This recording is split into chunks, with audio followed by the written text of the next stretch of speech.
A few days ago, Microsoft had a Microsoft Surface event where, among other things, the Laptop 6 was officially unveiled, turning heads once more. Although it is evident that the first version was designed with business users in mind, the Laptop 6 has a few additional features that make it usable and accessible to a wider audience. But would those perks compare against, or even accept the MacBook Air M3 from Apple? With a similar price tag to boot in our video today, we're going to help you decide which one of these laptops you should go for. So, without further ado, let's begin.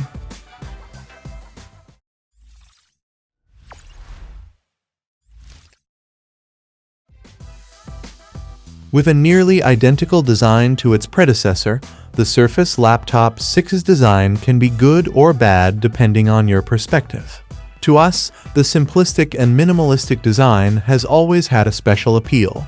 But yes, we agree how the basic clamshell design can get a bit repetitive, especially considering the last two models. However, the design does take a positive hit on your productivity since you're getting a comfortable keyboard alongside a smooth touchscreen with a 3:2 aspect ratio. With more or less the same dimensions as their predecessors, Windows pretty much spoon-feeds the advantage to Apple, as both Air M3 variants are smaller and lighter in comparison and makes it relatively easier to carry. Although we might be nitpicking a bit since we're talking about a matter of inches of half a pound here and there, but hey, details matter. Microsoft gives the users a choice to pick between either a 13.5-inch or 15-inch display with a solid 201 ppi, meaning you get a maximum resolution of 2496 by 1664 on the 15-inch, which is more than enough for getting work done.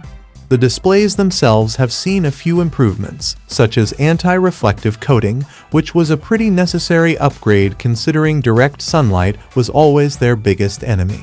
The MacBook Air M3, on the other hand, is capable of delivering more raw pixels per inch though, since the 13-inch and 15-inch variants come with 2560 by 1664 and 2880 by 1864 resolutions respectively.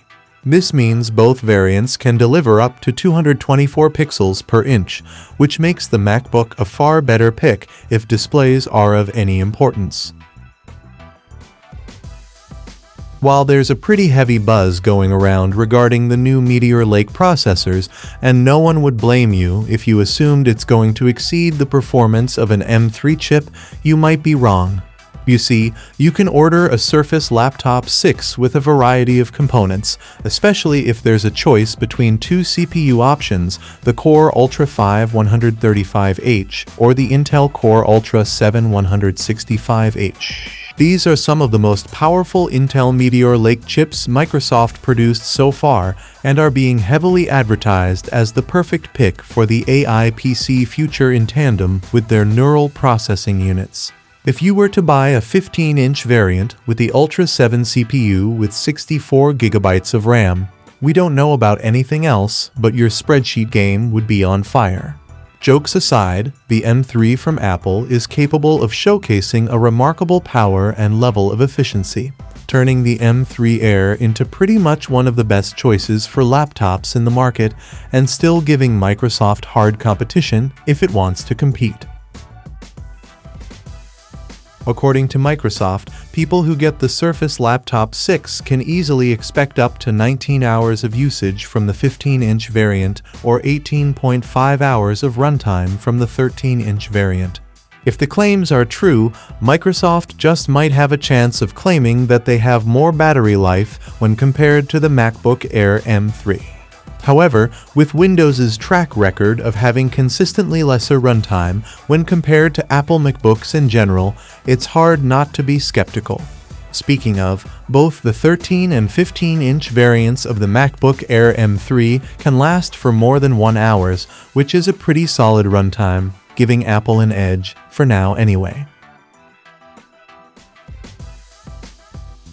While the Microsoft Laptop 6 can appear to be a solid Windows laptop, without a ton of frills and somewhat an affordable variant, which makes the MacBook Air M3 feel like a pretty expensive choice. It's obvious to feel like saving up for a Surface Laptop 6 instead of an M3 MacBook Air. However, if you're a businessman who prefers to equip your people with a bunch of identical laptops equipped with cameras, NFC readers, and copies of Windows 11 Pro that's tinkered with your organization, it's easy to see the value. However, with Apple not offering the same value proposition, it'll be harder for people who are accustomed to people and are reliant on Apple's ecosystem to jump on the Windows bandwagon. Apart from being lighter, sleeker, and a better runtime, allegedly. Regardless, do let us know which one you decided to go with and why, because we'd love to hear from you. And as for everything else, don't forget to like, share, subscribe, and hit the bell icon if you want more content like this on your feed.